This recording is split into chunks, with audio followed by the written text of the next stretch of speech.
What's up, everybody, and welcome to episode number 124 of Confessions of a Market Maker. I'm your co-host, Ray, aka All Day Ray, aka Cannoli Fingers, and I'm joined here by my dapper co-host, former market maker, 20 years and current day retail trader and educator, the former nightclub bouncer who'll fold your clothes with you still in them, the Gorilla of House Street, JJ. How's it going?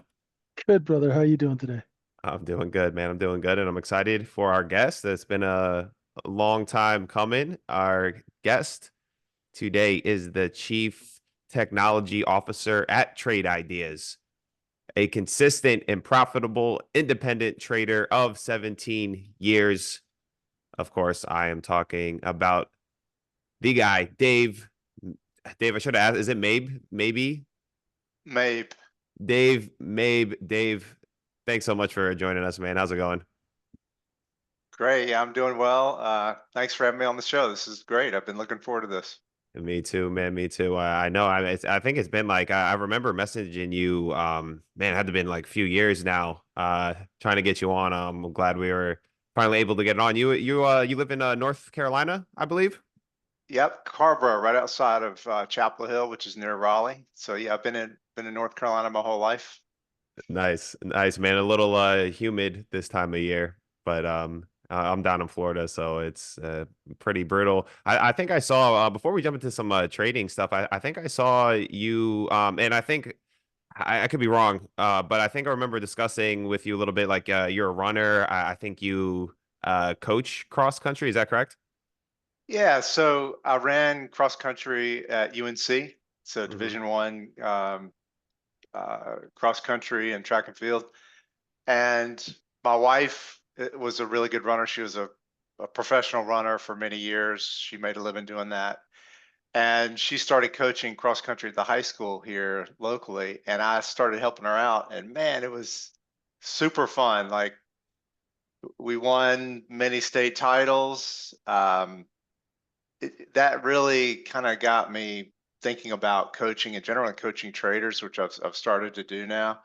So just watching and helping a developing runner at that age was really fulfilling and just super fun to do that with my wife each afternoon. And you can really a good coaching could make a big difference in somebody's life, especially at that age. So it was just super fun. That's awesome, man. That's awesome. I'm ignorant to the cross country world. Like you as a coach, Dave, like what will the coaching like entail like for a runner? Like what exactly like techniques are you helping them with, or yeah, what would that entail? With high school cross country, I mean, it's distance running. It's a 5K race. Hmm. And the thing that you don't realize looking at it from the outside is it's very much a team sport. It's not a bunch of individuals running on their own.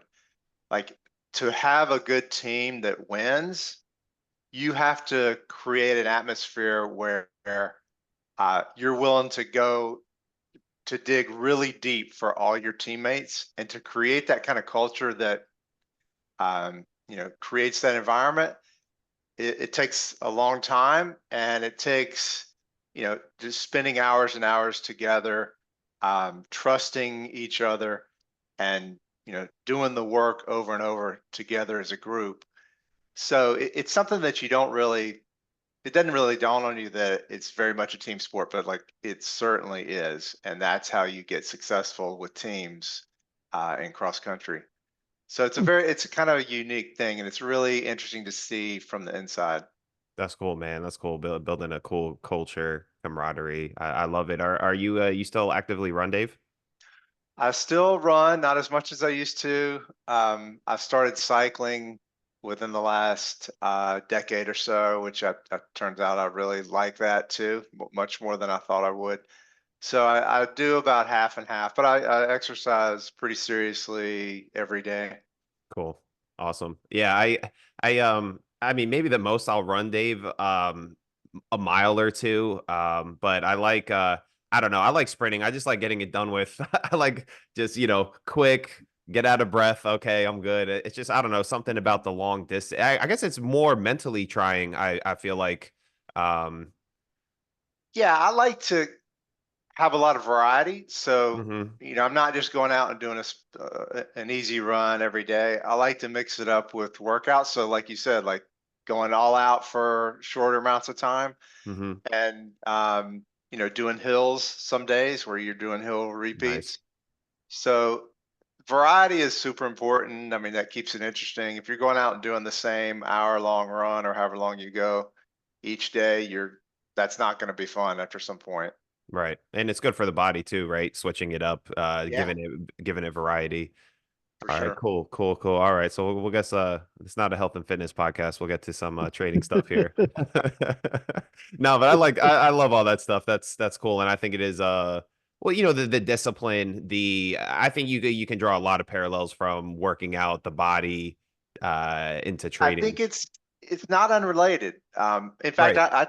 I consider it kind of an important part of my edge as a trader. Um, Nice. it's a completely different environment than here on my trading computer.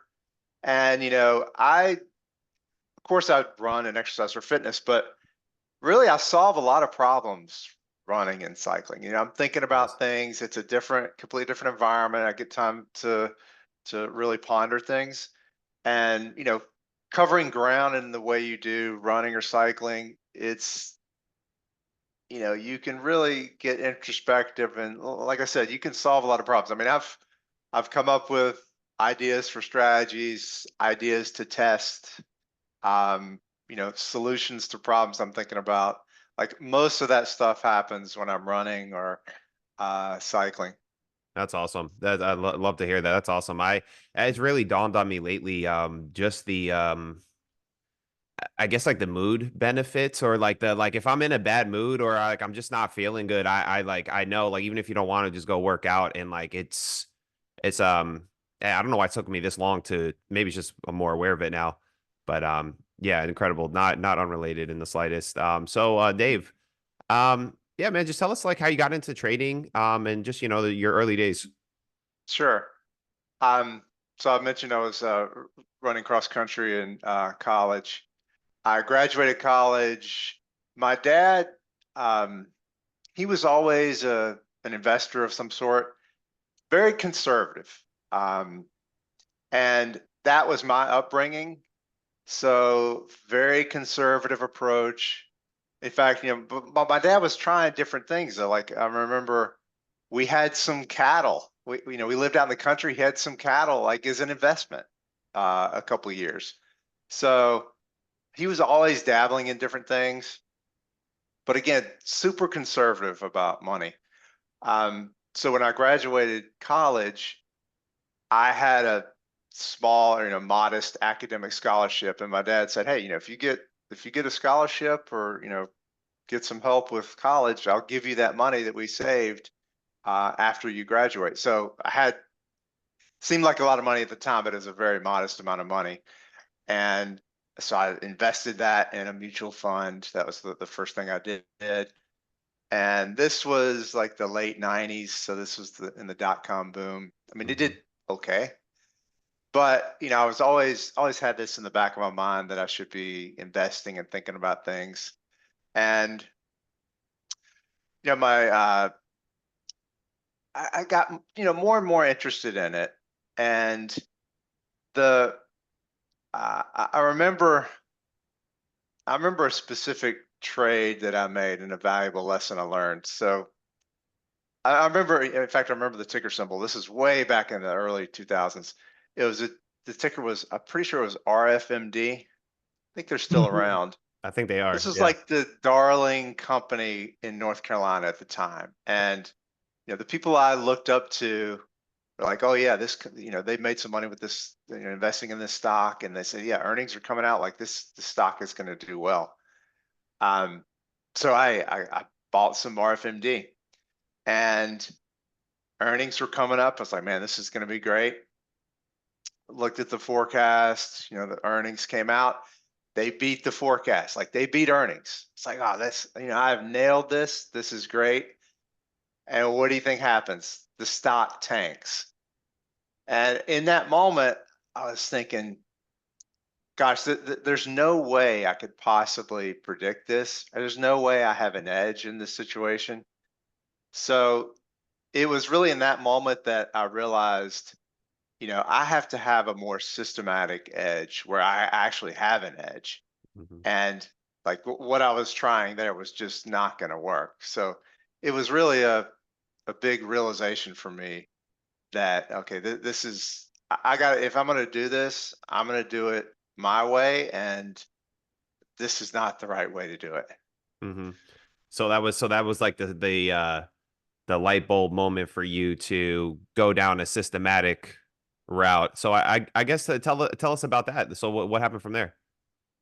So, at that moment, I realized, okay, well, the news comes out after hours, like, and you can't really trade after hours. There wasn't a whole lot of, there wasn't any after hours trading at the time, I'm pretty sure.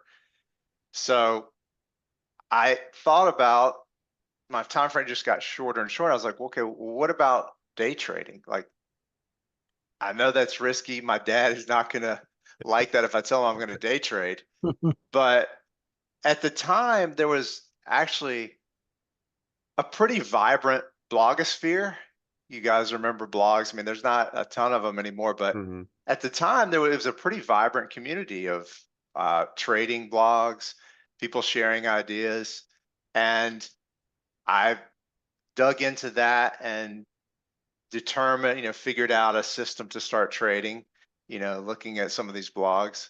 So I was like, I think I can try this. And in fact, I don't know if you guys remember Trader Mike. You remember Trader Mike, the blog? Sound, No. It sounds was familiar. it, Hmm. it was like the most popular one at the time. And the guy's name is Mike Sinecha. He lives in Atlanta, and he was day trading. He was trading this particular system that I was interested in. So I just emailed him and said, "Hey, Mike, can I? I'm coming down there. One of my relatives lives down there. Can I just watch over your shoulder for a day or so?" And he's like, "Sure." So I went down and watched him trade. He was kind enough to let me look over his shoulder, and I was like, I think I can do this. Um, so before I made my first day trade, I really had to, I realized I had to prepare and really come up with a good plan to tell my dad that this is what I was going to do. Because I knew like He was he, gonna lose it. he, he was going to lose it. Like, what are you doing, Dave? So I, I really kind of over prepared. I think I wanted to make sure I dotted all my I's, crossed all my T's. And so when I started day trading, I was actually profitable right away. And for a long time, I thought, man, I was just so lucky that I just lucked into this system that happened to work. Like, people go for years without being profitable when they first start. But what I realized, after a long time thinking about it, I was just, my upbringing, like my dad was so conservative, having to explain this to him, like I was just uber prepared, like Hmm. over prepared, and like I said, crossed every T, dotted all the I's. And so I started day trading, and it was, it worked pretty well right off the bat. I wasn't crushing it, but I was profitable right away. And that was enough to really keep me interested. I had a full-time job at the time. So this was something I was doing on the side, but I realized, okay, this is something that could be a serious hobby for me. And I was really interested in it.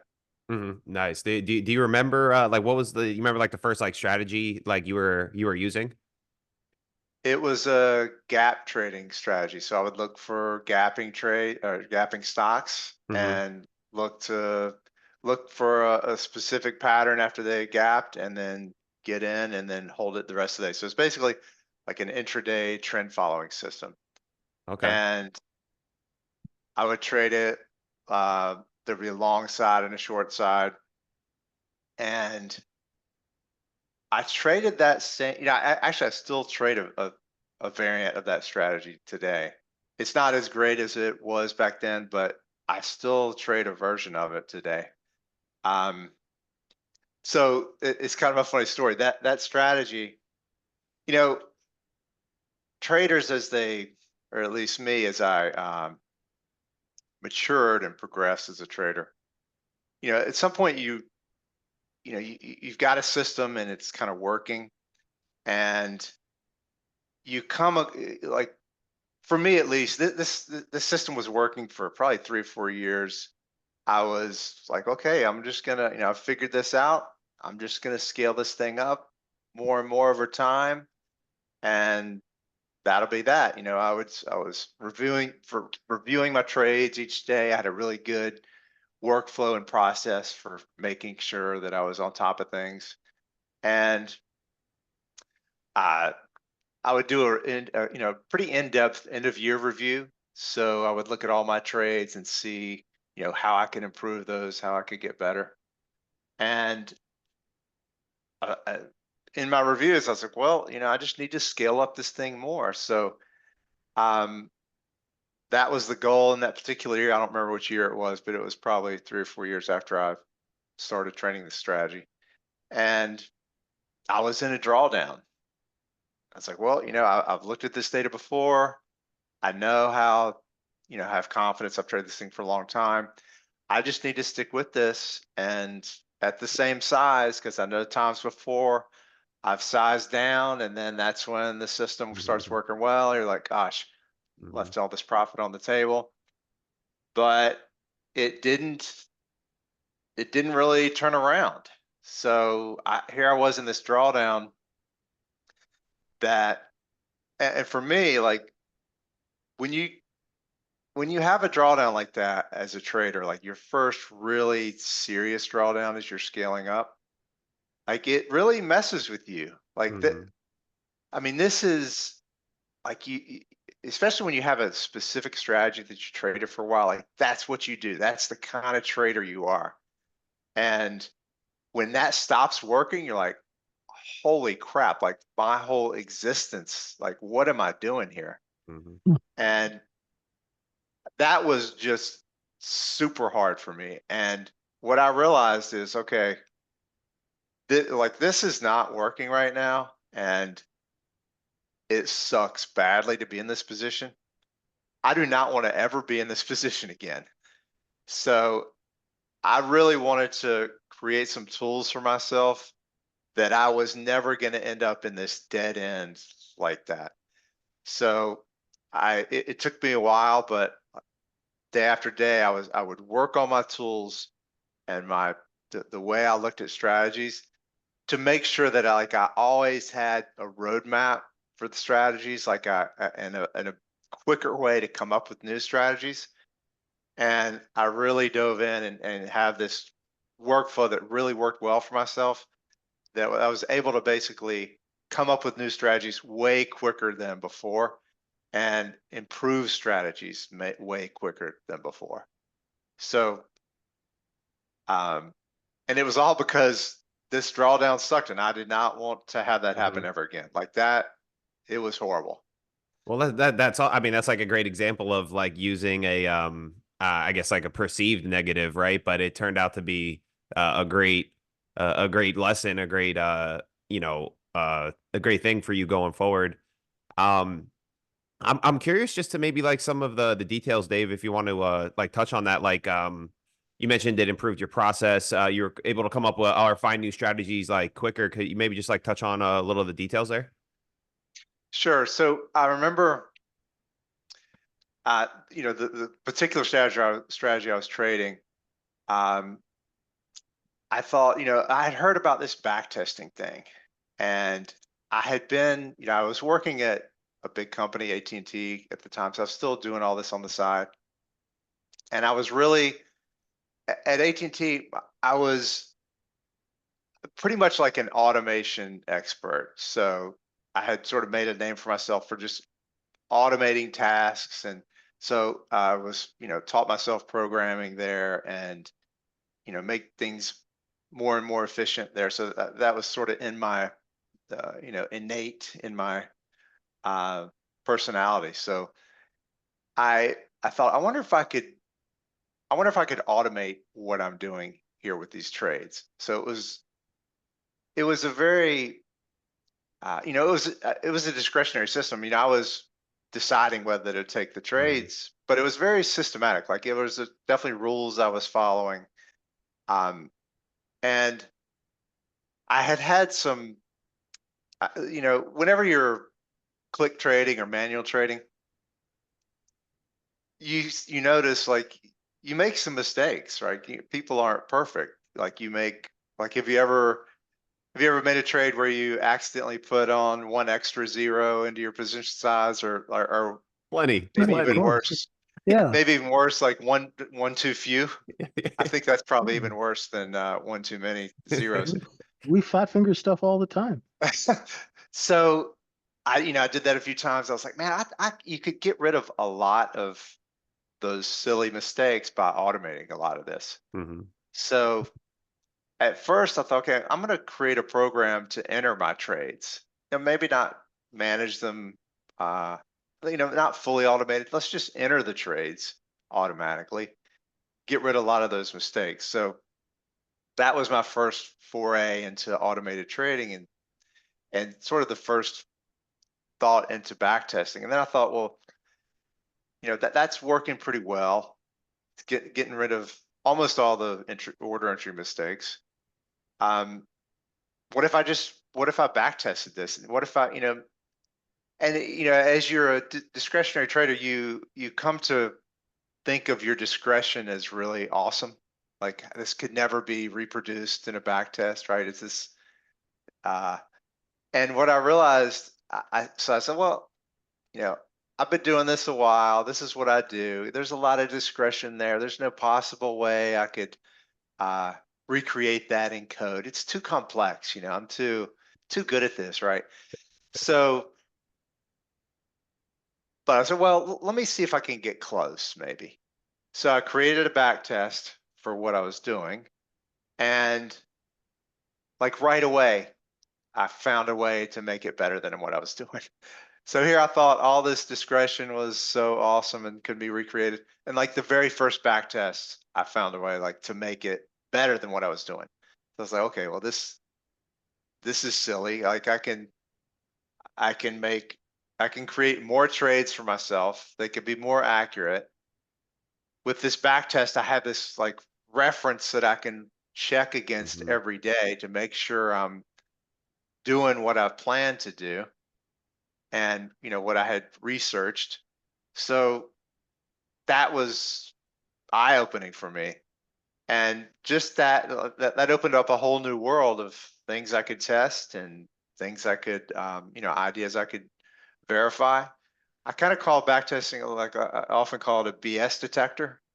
You see all sorts of theories on Twitter and on the internet about when you should do certain things in the market, and like, well, let's test it. Let's see what happens when you actually do that. Is that true? So that opened up a whole new world for me to test my ideas, and it's like I felt like it was a superpower. Like any idea you could test and see what works and what doesn't work. Yeah. Yeah, awesome. Yeah, and I got a bunch of back testing questions, and I think I mean I know it was a while since I think we had some brief like maybe messaging back and forth. I forget, but I think I mentioned like when I finally stumbled upon trade ideas, it was it resonated and it was real big for me because like you're talking about discretionary, it's I didn't feel like I had any roots or any like basis where like I would came from playing poker, and like poker software and the solvers would give you like a basis, like you had an idea of like what's correct play, like at least within certain like confines, or just like having something to reference my play with, and like back testing, like you were saying, having something like just having a basis, something to like reference, like just kind of be rooted in, was just huge for myself. And I got a bunch of questions here coming up for back testing, and we just got to take a quick time out here to announce that our Micro E Futures trading room is now offering a 7-day free trial with no obligations, offering not only ES, where JJ teaches and trades, but other futures, instruments, stocks, crypto, And for my real degenerates, we got DFS and sports betting, which I am highly active in. Again, that's a 7-day free trial, no obligations or commitment. Come join us at microefutures.com. I guess before we jump into some of the back tests, I'm just curious for myself, Dave. So I guess like when you first started back testing, well, like what year was this roughly? Probably 2014 or so, 2013, somewhere in there. Okay, so were you trading a good deal before? I mean, I think you were right. Like, so were you Yeah. discretionary for probably up until around that point? Yeah, I was definitely discretionary. Um, but discretionary, but trading a system. Like I had Right. rules. Like, Hmm. so looking back, yeah, I was deciding whether to take trades, but it was it was very systematic. So, For sure. um, Can I for a just, while, I always thought that, I always thought that, um, discretionary traders I wasn't sure if there are any very successful discretionary traders, Hmm. but I've definitely seen some, and there are some out there, but it's really hard. It's hard for me, especially now after having backtested for so long. It's hard for me to imagine, you know, getting enough experience to have the confidence to trade a strategy with size if you don't have a back test. just Hmm. out of curiosity, let me just jump in. There's something that really intrigued me when you were talking about when you had that big drawdown and how that was really difficult on you and how that was, mentally difficult. Can you talk a little bit? This is the sort of the magic for the people who are listening, who are going through that, because they're trying things, it doesn't work. They might have little bouts of success and then it turns. How did you go from having that drawdown to back where you could see the light again in trading? Can you kind of walk us a little bit through that process of how you manage that, how you pulled yourself out of that? Yeah, you know, uh, it's really, I think every trader goes through that, whether they care to admit it or not. But the ones that are successful, they get to a point where I think they have a moment, kind of like I did, where you feel like you have figured something out and that you don't, like you're done with your research at that point. Like it's just a matter of executing the system. But really, the hardest part of trading and where you have to be able to conquer this if you're going to be in it for the long term is you have to be able to adapt. Mhm. Like you have to be able to reinvent what you do every so often. And you have to have it like a system for doing that. And it's super hard. I mean, you literally have to reinvent everything about what you do every so Mhm. often. And a lot of people just cannot do that. Like you have to Exactly. have a system, a process for doing that, and know that that's coming in the future and be prepared for it. And it's just hard. Cool. Cool. Yeah, no, I come from the business, so it's, when the business changes, I found that too, going from that to retail, where you have to adapt because on the other side, you're working at agenda. You're selling 5 million shares of stock or, accumulating a position or working out a position for insiders or whatever. But for retail people, the markets have agendas, and when those agendas change, they have to change their systems and the way they execute. And if they don't understand the underlying business, it's even harder for them to execute change because they really don't know what they're supposed to be adapting. So it's fascinating to talk to guys like you who do things completely on an automated scale to see how you guys think and work your way back from from drawdowns into being profitable again, and um, and also work through the emotional part of that, especially if you're trading size and you've got drawdowns with size. I Yeah. know what it's like to look at an account and see a, $14 million hole in it. So I've, it's not, those when you're working at a brokerage firm, people make mistakes and you look in these accounts and you're like, oh my God, we got to clean this up. And so, yeah, it's very, because a lot of our retail traders would be fascinated to know how you got back, how you sort of worked your way back. Hmm. Yeah, I would say that, I started back testing first of all. I think there's only really two ways to gain confidence in what you do to be able to increase your size over time. And that's experience trading a system. Day in and day out, you're trading it, you're becoming more confident in it. That takes a lot of time, right? To get to the point where you can trade with significant size. Mhm. The other way is back testing. I feel like it's kind of a shortcut. You can start now and go back and simulate what would have happened over a period of time. And that's the other way to get confidence. Now, again, trading experience, that is the most valuable. That's more valuable than back testing. But when you can combine both of those, that is really the way to gain confidence over time. Cool. Hmm. Uh, Dave, what would you say is the biggest limitation for backtesting? Um, I would say, you have to have a certain mind to be able to do it. You have to have some technical skills. One marker of if you can be good at it is, do you like Excel or not? Like, some people just don't like Excel, but some people like Excel. Um, but it is a theoretical simulation, so Hmm. it's not. Of course, it's not actual trades you're making in the market. These are simulated trades, and there are limitations with that. There are trade-offs. So there is a little bit of a learning curve in just even understanding how the back testing works and what it's presenting you with and what that information actually means.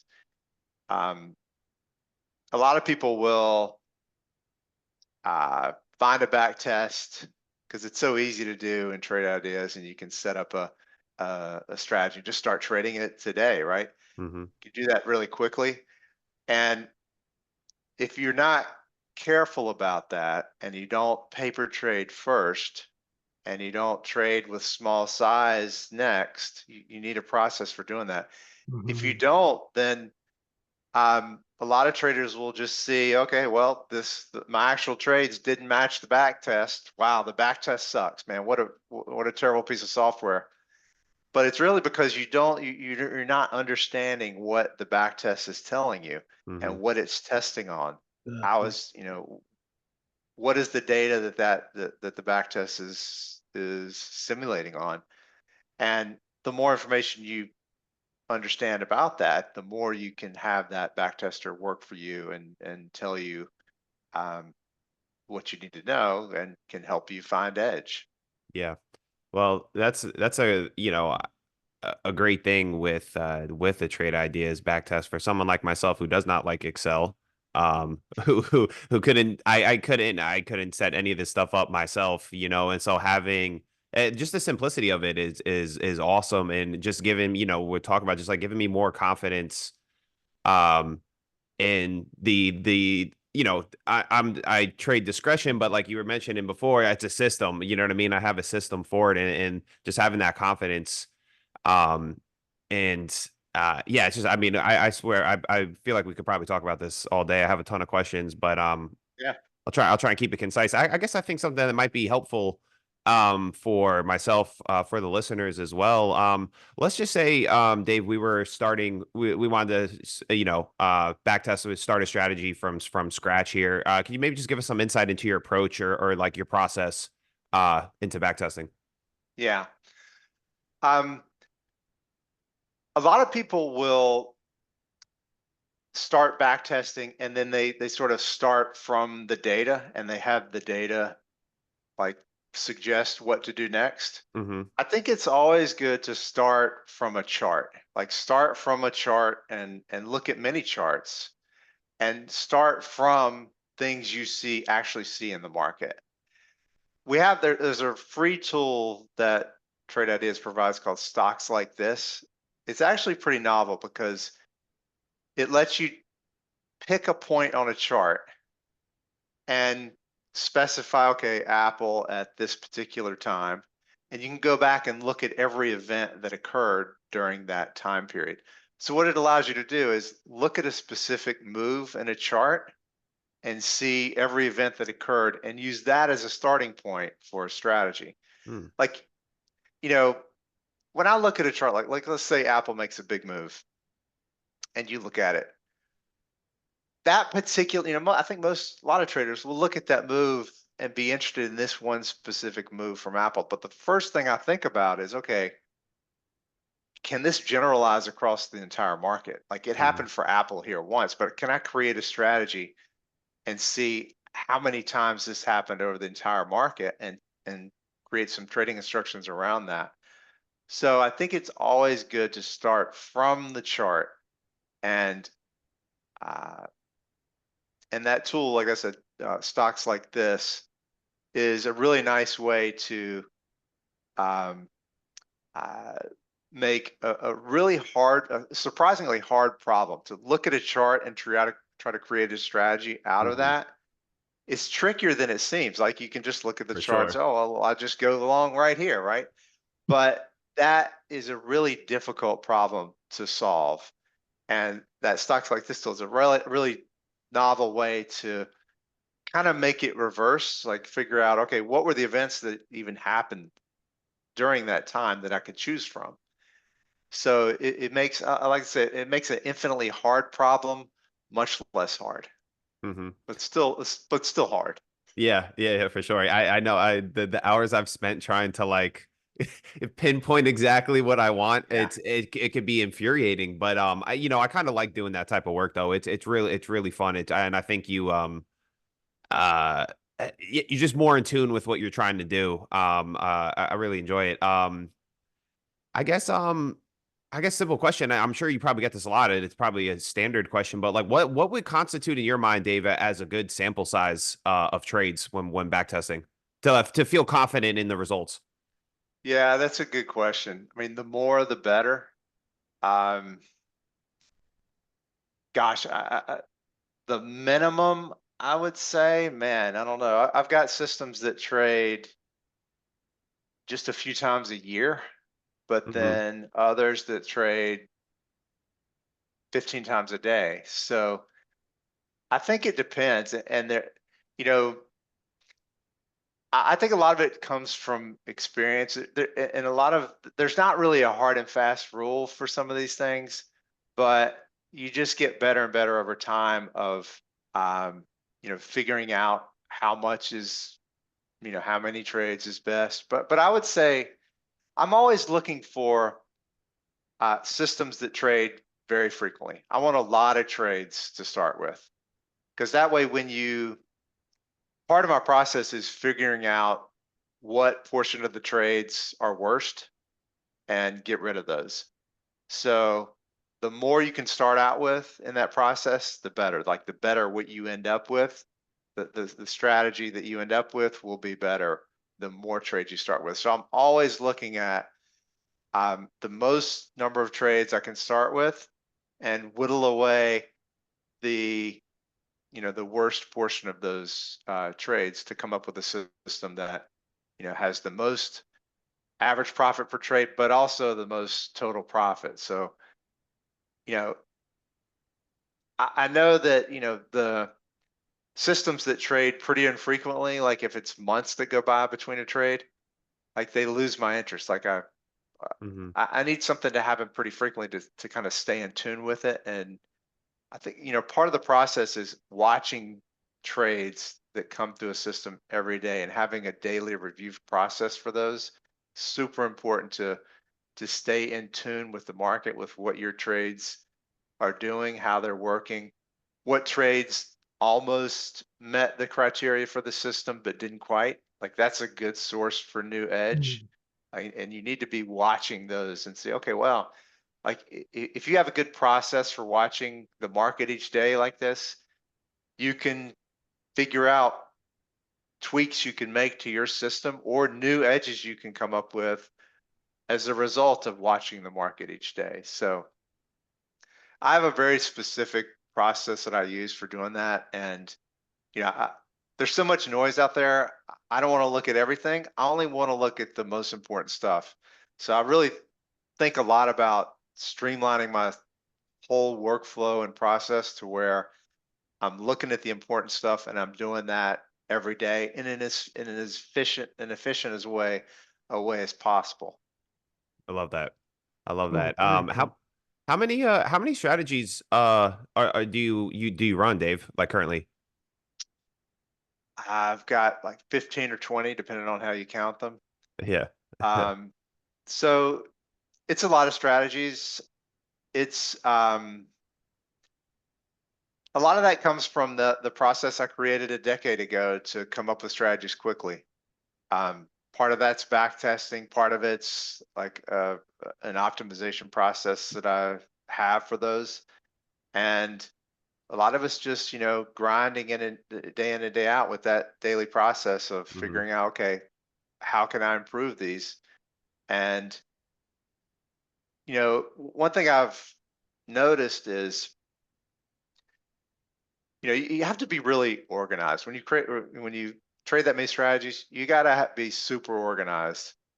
And so I've got like a library of strategies that I keep track of and keep documentation on, and they end up feeding off each other. So Mhm. if I'm working on another strategy now and I come across some realization or some feature I found that's predictive and would make the strategy better, oftentimes like it's a light bulb where like, well, okay, I can go back now to strategy 1, 2, 5, and 6, and like it should be predictive there. Like what I've just discovered here, it should have implications there too. So I can go back and improve those. So it's like this iterative process that improves over time, and it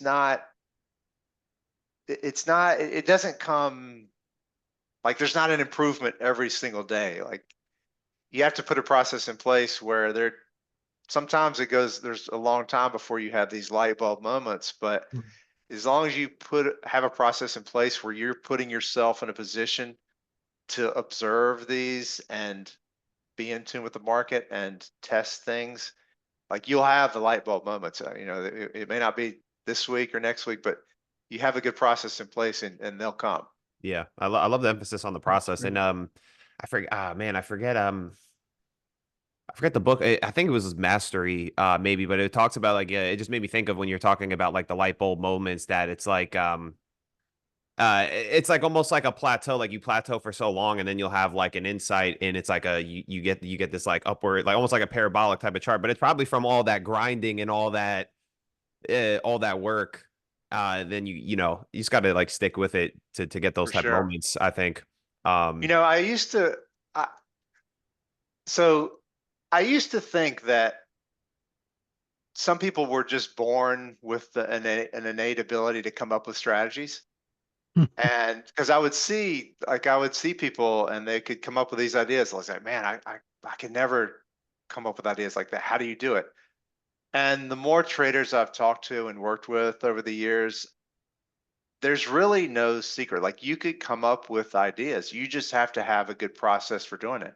Mhm. There's no secret. There's no innate ability. You're not born with an ability to come up with strategies. It's just what you do and how good your process is day in and day out. That's how you do it. I mean, there's no real shortcut or secret to doing it. Mhm. That's I how you love it. do it. I love that. I love that. Dave, kind of like how you like mentioned early on when like a strategy, the first strategy stopped working and like you had that like that moment where, you had to make strategies quickly. Um, I'm just curious to do you find like now the current strategies that you're running, do you find that like you've been using these for a while now, or like I'm sure you probably review them and tweak them a little bit here and there. Like how often do you find yourself adding new strategies or changing strategies or anything of the Yeah. like? So kind of a little secret. Like I don't give up on strategies. Like I will and to be able to do that, you have to think from the very beginning, at every point in the process when you're creating a strategy, you have to have long-term robustness in mind at every step. So like I'm trying at every point to make this thing robust and last for a long time. Partly because, programmers kind of joke sometimes that they're lazy, they're inherently lazy. Mhm. Um, it's kind of that, like it's a hard process to come up with strategies. So once I come up with them, like I want them to last. I don't want to have to go back all the time and be retweaking them. So from the very beginning, at every point in the process, I really value and think hard about, okay, am I fooling myself here when I'm thinking about this rule and I want to apply it? Like, is this rule going to last for the long term, or am I just fooling myself here? So I think a lot about that. And as a result, like I've had strategies that I've been trading almost untouched for a decade, like not quite untouched, but pretty much unchanged for 8 years. I think I've had one. So uh, that's an important part of what I do, I think. Cool, cool. I really for listeners too, go check out Dave's website. DaveMabe.com. Is that what it is? Yep. I really enjoy over the years reading your like articles uh really help, especially when it comes to what we're talking about, like, backtesting and like kind of just leading me in the right direction on like maybe what some of your like favorite like filters or like the indicators to backtest around. Do you want to just share what maybe with the audience maybe what some of your favorite filters and indicators are? Yeah. Yeah, I do have an article on the site for that. I think, when you're coming up with strategies that work for, that have staying power, that work for a long time, that you don't have to Hmm. go back and tweak, you really want to think about filters that are normalized. So, relative volume is one I always look at. ATR is one I always look at. A lot of it depends on the specific strategy, but in general, I would say make sure what you're looking at is normalized. So what I mean by that is, um, instead of looking at just volume today, you want to look at relative volume. Like, what does it do compared to what it normally does? And that's going to be, you're going to end up with a way more robust strategy when you think about filters that normalize. So yeah, those are ones that I often use. Um,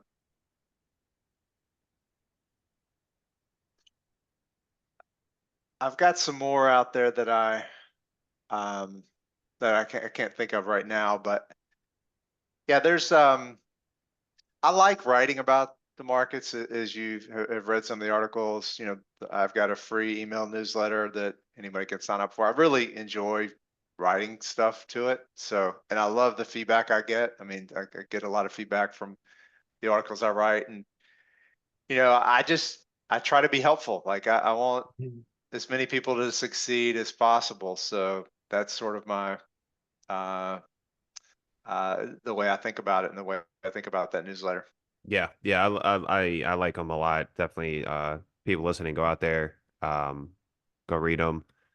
Um, oh yeah, I wanted to ask you, Dave, like, on the strategies that you're running, what's the like the distribution from like long to short strategies? They're mostly short, not all, but I would say probably 60% short. Interesting.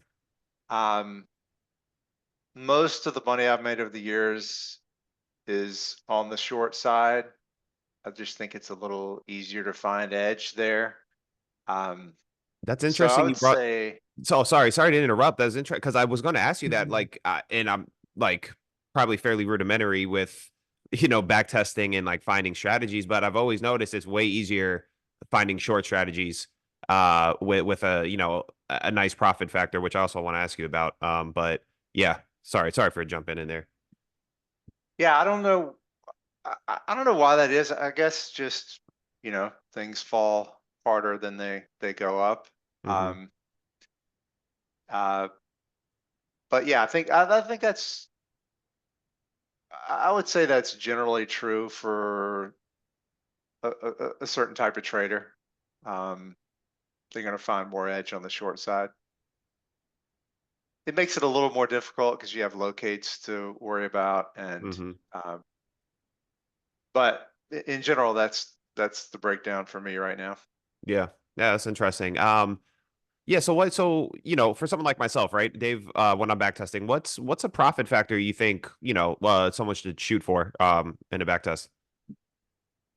That's a good question. And again, there's not like a specific one, but I would say, 1.5 would be like a minimum, I think, of what you could shoot for. Like I said, it all depends. Like I do look at profit factor, but I look at other things too. Like I look at total profit. That's really probably one of the most important things that I look at. Like if I'm looking at optimizing a strategy, like if theoretically, if you think about it, you could optimize your strategy down all the way down to one trade, like and you're sure that that's going to be profitable, right? Or you're pretty certain. But that's no good, right? Like you can't wait around all the time, a long time twiddling your thumbs, waiting for this one trade. So um, I think a lot about total profit, average profit per trade, profit factor, but I consider all those things. And really the most important thing I do is look at the equity curve because that's going to Mm-hmm. show you a lot. Mm-hmm. And that all those numbers we were talking about, that distills all that down into a single number. But the equity curve is a nice picture of every trade that happens. So that's going to reveal a lot more than distilling it down to a single number. Hmm. So something I think of just as we were, you know, talking about this in specifically with the shorts, something I thought about it. I guess just want your take, like, you know, some of these shorts. Let's say I can't get any borrows, right? And then because I've gone back and I looked at some of the biggest, so you know, contributing to the results of the back test were on some of the I couldn't get any shares. I couldn't borrow any shares. How much would, you know, because I think to myself, like, how much is this really impacting some of the results if like some of the biggest trades I couldn't even, you know, is that something maybe I filter out, or like I don't know, I guess just what are your thoughts on that? So, each day I will review uh, my live trades compared to the back test. So I'll see. So I've got a reconciliation report that I run, Mm-hmm. and I'll see which ones I'm missing, that the back test took. Uh, what are how much slippage did I have in live compared to the back test? Mm-hmm. Slippage on the way in, slippage on the way out. All these things are factors that will cause your live trading to underperform the back test. That's part of the game. So in your situation, what I would do is I would trade it for a while, keep track of the ones you're missing, and make note. Okay, did I miss this because I didn't have a borrow, or did I miss it for some other reason? Like, was my entry order not dialed in? Like, could I make the entry order better so I could not miss as many trades? And then over time, you're going to see, okay, well, I can figure out, I can move to a broker where I can use locates to get some of uh, these trades.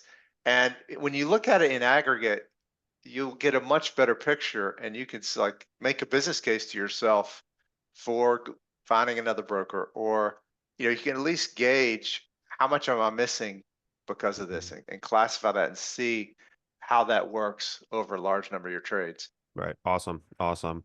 Um, okay, I guess moving on past the back test. That was awesome. I really enjoyed that talking on that.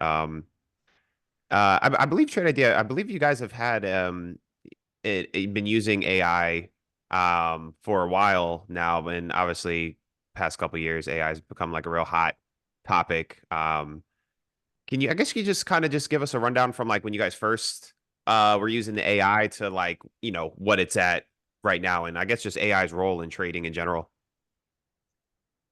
Yeah, so actually the Holly AI that we have at Trade Ideas, I created that from the process that I created for myself years ago when I was in that dead end. So it was a natural um, extension of that. And we've been doing this a long time, and we do have a lot of people come to Trade Ideas wanting to, I would say, like blindly follow Sure. the Yeah, Holly AI, and that's not the best way to use it. The best way that people have success with Holly is to use it as a reference to come up with their own strategies. So these are being optimized each night, and you can see, okay, here's what a strategy looks like that has edge. And the traders that have the most success using it are the ones that look at it not to blindly follow and do whatever whatever Holly does. The best traders look at it and use it to come up with and brainstorm their own ideas for their own strategies. That's fundamentally when traders have their turning point and become successful. It's when they let go of the notion that they're going to be following what somebody else does, and really take control of what they do and know that there's nobody that's going to come up with a strategy for you, and it's going to be better when you come up with it. So when traders, that's when really traders turn the corner, is when they really truly internalize that you are responsible for your own success and you have to do it, and nobody's going to tell you how to do it and what to do. for sure, for sure. Yeah, I don't know. It's always perplexing to me. It's interesting like this, yeah, I don't know. It seems like it's more on the rare side to find someone who wants to like do it themselves or like learn it. Like everyone just wants to get spoon fed stuff, but Yeah. um, interesting. So I would assume Holly's gotten better over time. Like, is there any like once again something I'm like not really versed in or understand well with AI, but obviously it's been really hot lately. So has it, has yeah, I guess Holly gotten better over time or like anything like impacting like AI and trading right now? So, I have kind of a contrarian take on chat GPT and trading. Mm-hmm. Um, I don't think that, like, it's helpful for, like, a lot of traders will look at it and say, okay, hey, chat GPT, come up with a strategy that's profitable. Like, what's the best strategy to come up with? Well, chat GPT is never going to be able to answer that for you, right? Because if it was, then the market would quickly adapt to Sure. what that strategy was. Like, it's constantly adapting. So I'm not like, chat GPT can help you do specific things, but to ask it such a broad question like, okay, come up with a profitable strategy for me, that's not going to work. So um, Holly is based on machine learning, and it's adapting to what the market is doing right now. So that's what it does. We do have, we have improved it over time, and there are tweaks we make to it all the time. And that's a big initiative I have now, is to make the performance even better for Holly. And there's definitely ways we could do it. It's worked well for a long time, but there are ways we can improve it to make what it does even better.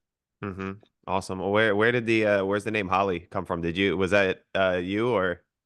That was a Dan Merkin thing. Dan came up with that. It's a clever name. I like, Dan's he can come up with some good names like that. So Cool, cool, man. I think Dave, I think back to when we had Dan on, man. Oh my God, years ago, and like some of the stuff, like he's a character, obviously, as you know. yeah, But some of the stuff he said and like what people messaged me about, like some of his theories and stuff, like so it was just hilarious. I didn't respond back to anybody, but like some people were like in he's outrage, got a like lot of crazy theories. But Dan has a method to his madness. So sure. he's some people misunderstand him, but he's definitely got a method to his madness. I can see that. I can see that. I really enjoyed that conversation with him. That was funny. Um, I'll get you on your way here, Dave. I just have my I picked out some topics that you had from your articles that I thought might be like quick good quick discussion here that I thought were interesting. You had one on taking partial profits. What are your thoughts around that? Yeah. Well, one of the things you often hear, going back to the BS detector thing, like take half off and let the rest of it ride. Like it seems like a great compromise.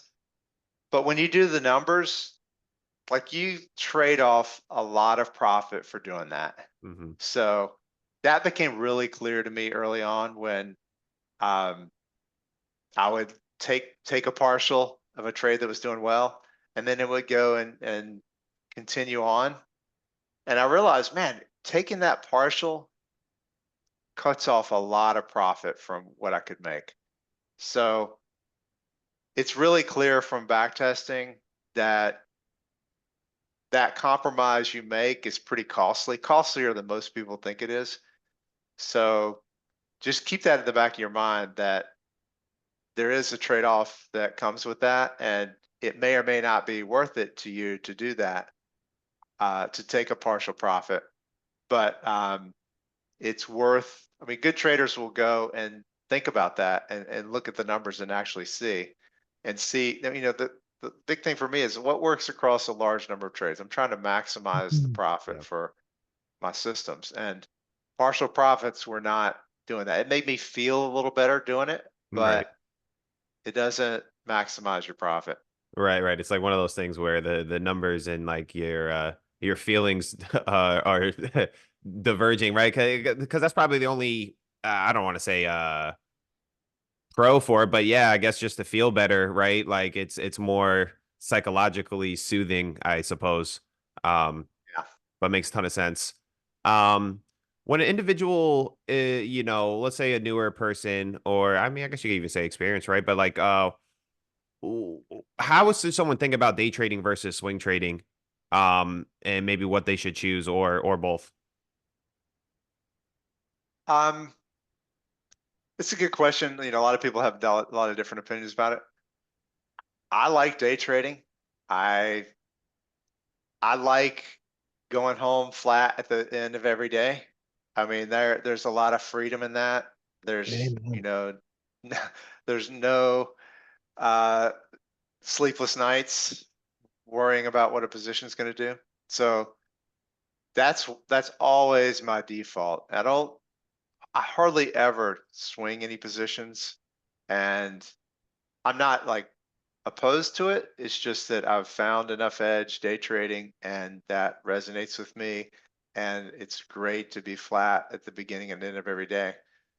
So, and you avoid all the news, or most of the news comes out after hours. So you avoid all of that too. So Mhm. there's just, there just seems to be so many advantages to me that, that's my preference for sure. I Hmm. know it's not everybody's preference. As far as like a back testing edge wise, have you just found more edge day trading, or it's just more because that's just something you're more comfortable doing, day trading? I think both. You get more buying power intraday, so it's a more efficient use of your buying power. Um, you avoid overnight gaps, which that's of course a double-edged sword too. There's a lot of money in those Sure. overnight gaps, which could go in your direction, could not go in your direction. But I always thought that, people other traders I'm quote competing against, once you start holding overnight, that's a whole different class of people that you're competing against. Those are investors, those are longer term traders, those are Good point. it's Exactly. bigger money that you're competing against. So I always thought that I have a better edge intraday. That's a really interesting point I never thought of. I like that. It makes a ton of sense. About the who you're competing against when you're going on that time frame too. That's really interesting. Um, just a quick thought I had. Have you ventured into like backtesting like in the crypto market at all? I haven't looked at crypto much because there's actually, here's my reasoning why. I feel like I have an edge when I'm scanning the entire market. Hmm. I've created a strategy. I'm scanning the entire market for that strategy. Like how often could this setup possibly happen in Bitcoin? Like there's only a small number of coins that you can even trade. So for me, Yeah. I feel like that defeats the whole purpose of where I feel like I have the most edge. So I'm not, like I said, I'm not opposed to it. I know people do trade Bitcoin or crypto. Um, it's just never really resonated with me because of that, because I just feel like I have this edge that I'd be uh, it's sort of orthogonal to my main edge. Makes sense. Makes sense. Um, Last question here. I guess your thoughts on sizing up, or do you use like a consistent trade size on all your strategies? I so when you have so many strategies, they're all in various different parts of their lifetime. So some I've just started up, and some I've been trading for a long time, so I feel much more confident in those. So all of them have different sizes, and I will scale up pretty slowly, I think, compared to most traders over time. So scaling up, I mean, sizing is really hard. There's a huge psychological component to it. Hmm. The tendency for most traders is to scale up way too quickly. And of course, when you scale up quickly, then all of a sudden your equity curve, which was looking good, of course, you have a regular bad trade and you're down negative, and that's super psychologically difficult. It So is. I always advocate, like, have a plan for how you're going to scale this up. What are the milestones the strategy needs to get to before you scale up? And have Mm, a plan for doing that. Otherwise, you like so many things in trading, humans do like the least profitable thing if you don't have a plan, right? Yeah. exactly. You're going to take profit too soon. Um, you're just going to do the wrong thing. And that the same thing with like figuring out your position size. Like it's a very emotional thing. Have a plan ahead of time. When you reach milestones, then scale up or Yeah. scale Nice. down. So, Perfect. so, um, so essentially your trade size is on the confidence in your strategy, essentially. Is that what?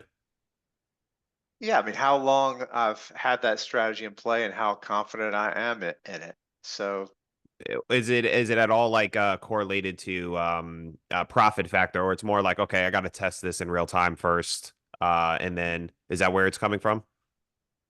um, yeah, I guess depending on I mean, there's some strategies that I'm more confident in based on specific numbers, like you mentioned, Hmm. but most of it's from, um, seeing how the trades play out in real time and comparing that to the back test. When you do that, like we said earlier, you got this reference point that you can use, and you can see how the live trades differ from the back test.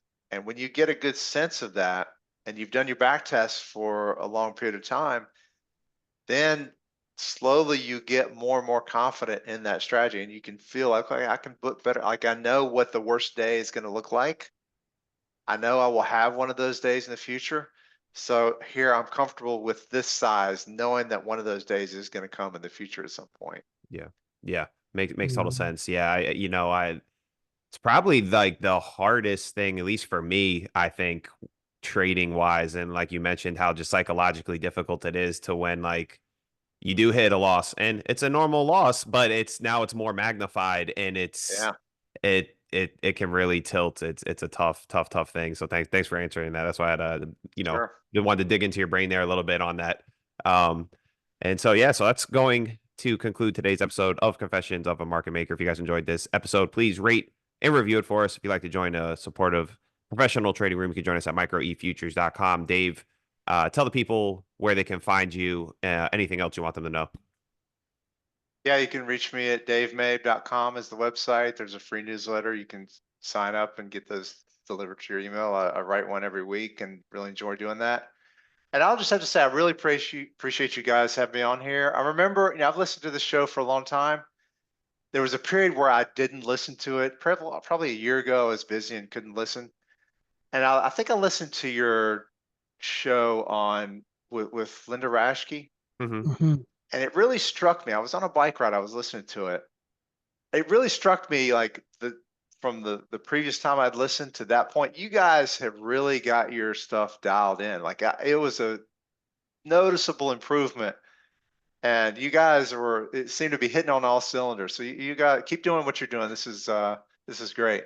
Dave, that means a lot, man. Thanks a lot. I didn't know you listened to the show previously. That means a lot, man. Thanks a lot, Yeah, it man. means a lot because Ray, I gotta say too, Ray's really worked um really hard to become like a really good interviewer. So really, we're really proud of him. Yeah, well, it shows. I mean, you guys Yeah, are. I love what you guys are doing. cool. Appreciate that. Thank you. That means the world. That means the world. And we'll end on that good note there. So for Dave Mabe, I'm Paulie Walnuts. He's a Gorilla of House Street. We'll see you next time.